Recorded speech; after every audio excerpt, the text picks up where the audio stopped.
A little red hen lived on a farm with a cat, a dog and a duck.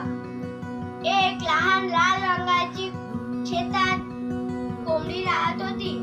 तिच्या बरोबर मांजर, कुत्रा आणि बदक राहत होता. One day she found a few grains of wheat. एके दिवशी तिला काही गव्हाचे दाणे सापडले. Who will sow the wheat? She said. आता हे कोण पेरणार? ती म्हणाली. Not I, said the dog. Not I, said the cat. Not I, said the dog. बदक म्हणाला, मी नाही. मांजर म्हणाली, मी नाही. कुत्रा म्हणाला, मी नाही.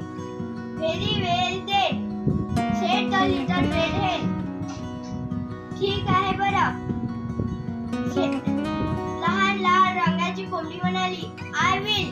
So she sowed the wheat. मीच पेरणार.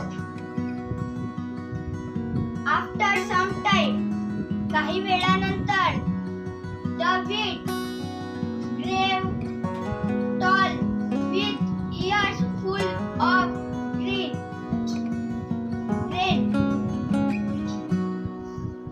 काही वेळानंतर ते खूप उंच झाले होते.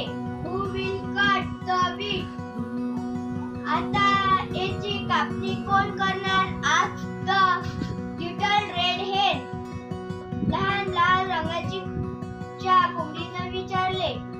Not I, said the dog. बदक म्हणाले, मी नाही. Not I, said the cat. मांजर म्हणाली, मी नाही. Not I, said the dog. कुत्रा म्हणाला, मी नाही. Very well then, ठीक आहे बरं.